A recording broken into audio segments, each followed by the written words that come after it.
Through my first 10 games of Season 6, I'm averaging 34 points on 70% field goal shooting and 75% 3-point field goal percentage while shooting these types of shots. So when I told you that a month ago I had a dominant Devin Booker build, I was absolutely not lying. And in this video, I'm going to show you how dominant this build can truly be on the offensive end. And I'll show you the secrets on how I'm able to hit these types of insane shots in the game. And just like Devin Booker in real life, the only way people have been able to slow me down is by doubling up on me. So first of all, if you remember, my vision for this build was that 98 mid-range, which would give me Hall of Fame blinders and Hall of Fame Deadeye. And as you can see here, even though I have take, I am using my knowledge of Hall of Fame blinders to the best of its ability. So having Hall of Fame blinders and Deadeye and a 98 mid-range also spills over to my 3-point ability. So even though I only have an 87% 3-point rating, having Hall of Fame blinders, Deadeye, and Green Machine as they stack together just makes you that much more of a disrespectful shooter. Now let me tell you, you know my playstyle, guys. I'm the king of the step back jumpers.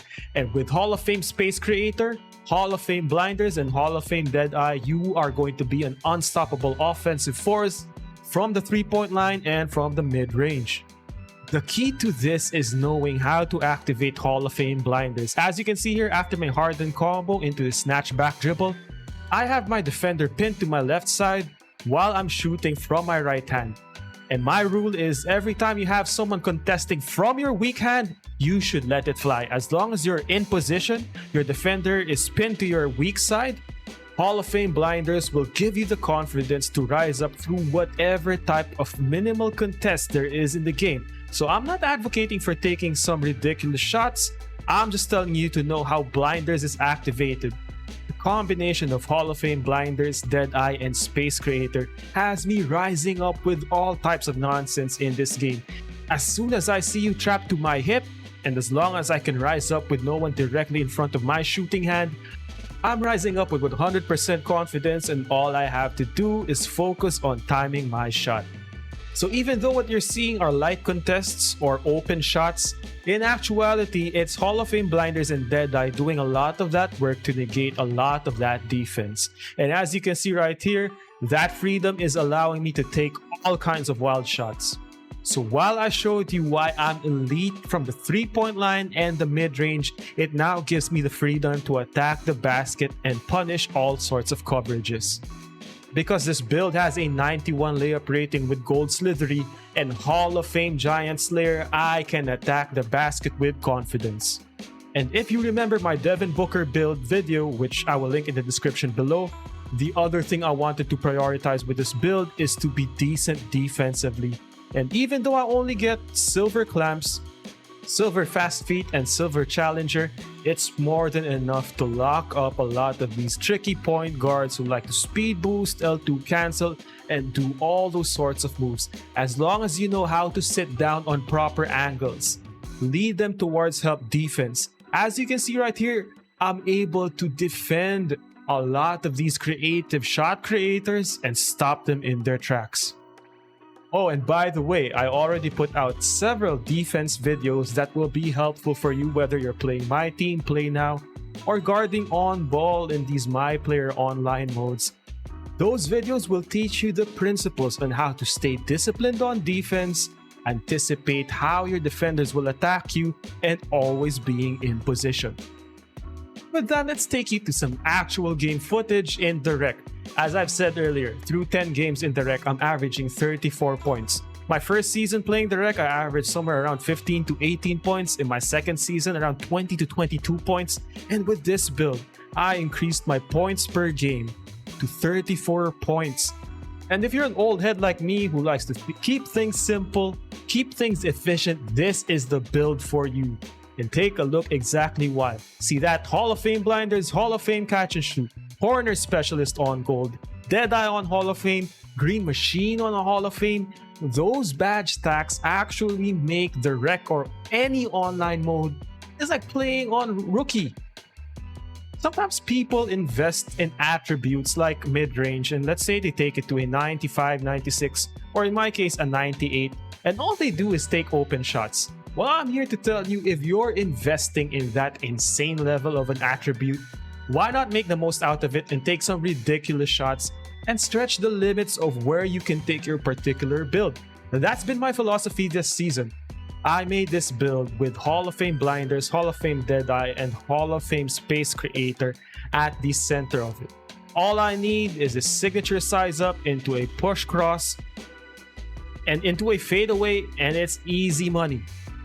Hall of Fame Blinders, the way this game is built, is basically a cheat code if you like to hit these fades.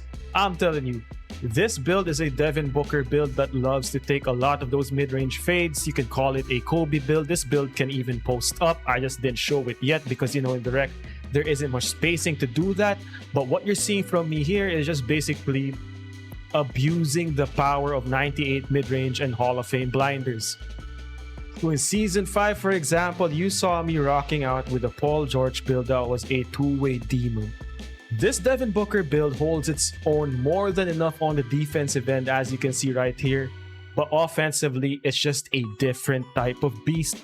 I've never scored easier in this game, and I've actually simplified my game even more while taking a little bit more ambitious shots, because Hall of Fame Blinders, Hall of Fame Deadeye allow you to do so. As you can see right here, they're popping up right there once again. Once you got the moves to activate all those Hall of Fame shooting badges, it's gonna be easy work, man. Let me tell you. And as you can see right here, defensively, he's throwing the entire kitchen sink at me. John Wall step backs, L2 cancels into Jamal Murray behind the backs. And what did I tell you? Dudes see my player build called a 3-level threat and they think it's gonna be easy work? Hell no! Nothing easy given around here. And as you can see, whether I'm calling for a pick or not, someone will give you a screen. And from there, just hit them with that 1-2 signature size up, pro crossover into a leaning fadeaway jumper. And that's basically it, man. While all these dudes are L2 canceling, Jamal Murray behind the backing, John Wall step backing, I keep it simple. 1-2 moves out of the triple threat, 1-2 moves out of the dribble, get to my spot, rise up. It's easy work. It doesn't have to be complicated. Understand how the contest system works and understand how to properly weaponize Deadeye and Blinders, and you'll be good to go with this build. And look at the disrespect from this lockdown, giving me that space thinking I'm going to rise up for a mid-range with take on? Sir, I'm just going to launch right there. Hall of Fame Blinders activated left and right. And Daryl, don't think I forgot about you, my friend. 37 big ones, 39 big ones right here for you and a W. Daryl, you gotta be impressed, man. Okay, off to game 2. While I carried the offense in game 1, in game 2, I approach things a little bit differently. I like to keep my guys involved, make sure that everyone gets to touch the ball. It just so happened that in game 1, they were giving me the ball and asking me to lead the team to victory, and I obliged. 39 points and a W. In this situation right here, once again, I got stuck under the basket since we do not have a standing dunk. Give the ball out and relocate and hit that 3, and this guy hit me with Jamal Murray behind the back while I'm stuck in the screen, and he's celebrating. Let me tell you something. I got the Paul George step back, Hall of Fame Blinders, and Deadeye. You ain't nothing. And I've seen a lot of comments in some of my tutorials lately from a lot of people trying to learn NBA 2K24. Maybe they got it on PS Plus or Xbox Game Pass, that this is too difficult. Take a look at this move right here. Just a simple triple threat blow by into a fader. And that was so easy, man. It doesn't have to be complicated. So if you're a beginner and if you're watching this video, if you want a simple build that you can use to just simply get to your spots and rise up, this is the build for you. I'm able to hit some nice dribble moves, get to that crossover. If I got them pinned to my left hand, as I'm shooting right-handed, as I said earlier, I know how to activate Deadeye and Blinders consistently. It's easy monies. This is a very beginner-friendly build. And all you have to do is pick your spots and take the right kind of shots. And that's just right there. That's just a thing of beauty. And most of these dudes don't know what to do. This man just played himself. Just a simple stop and go hezzy into a mid-range pull-up. So now they switched their lock on me, thinking I still want to ball hog or test my ego. Nah, I'm also gonna pass the ball, my friend. This build maxes out at a 77 pass accuracy, which gives you Bronze Needle Threader, and it makes me more than a competent passer. So while people are double teaming me or sending their lock towards me, I got enough passing attributes and badges to create for my teammates, but they just gotta hit their shots, know what I'm saying? So since the other teams kind of caught on that I've been the primary offense, they've been trying to slow me down by sending multiple defenders my way. And if you know anything about me, I'm all about the W, man. So through my first 10 games in the rec, I've won 50% of my games, which isn't the best, but it's random rec. You take what you can get, man. And 50% honestly is when you head into rec, it's random roulette. Or maybe closer to a coin flip in this situation, man. So it is what it is. And now I'm just taking what the defense is giving me, and they're giving me playmaking opportunities, and I'm approaching a double-double with about a half of the game to go. And this is me being a factor on all facets of the game. As you can see, I'm more than holding my own on defense. Take a look at that stick skills and that footwork, baby. This guy could not shake me off, and he could Jamal Murray me to death, but I had him boxed in that entire possession. And when the point guard is the head of the snake in your perimeter defense, it's going to be a tough offensive possession for any team. And this guy's playing me the right way. He's sort of denying me space, sticking close, and I move without the ball. He was in good position to steal that pass. You know, it was a badly timed pass, but here I am once again taking advantage of my teammates. And here again, it's my ability to recognize that with that shot right there, you think it was going to be contested, but no, I was in position. I was able to rise up first, and I got my defenders pinned to my offhand. So I have the confidence to rise up.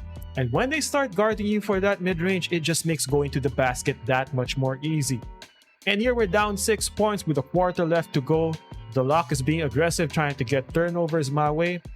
Hey man, I fear no lock in this game. As I said in the start of the video, the only people that have been able to stop me is if they've been able to send multiple help defenders my way, which the opposing team has started to do, and I got caught with that contest right there. That big was previously in drop, but he contested that mid-range very well. Still, my teammate got the rebound and I just relocated for an open 3, and once again, I'm constantly moving towards space, moving without the ball, to hit that wide open 3-point shot, and this was the possession of the game. If the AI just swung the ball my way, I wasn't sure if it would be able to get me in time, but what happened was we fouled a 3-point shooter, and that was essentially it.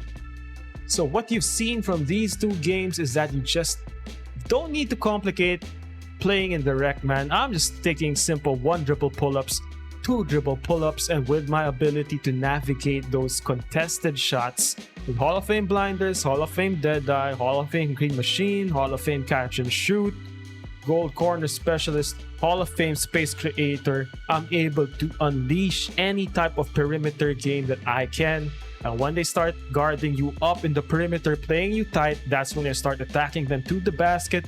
And since I got almost every Hall of Fame layup badge available, plus gold Slithery and Hall of Fame Giant Slayer, I'm able to take my offensive game to the next level, scoring 34 points per game with high efficiency and high volume.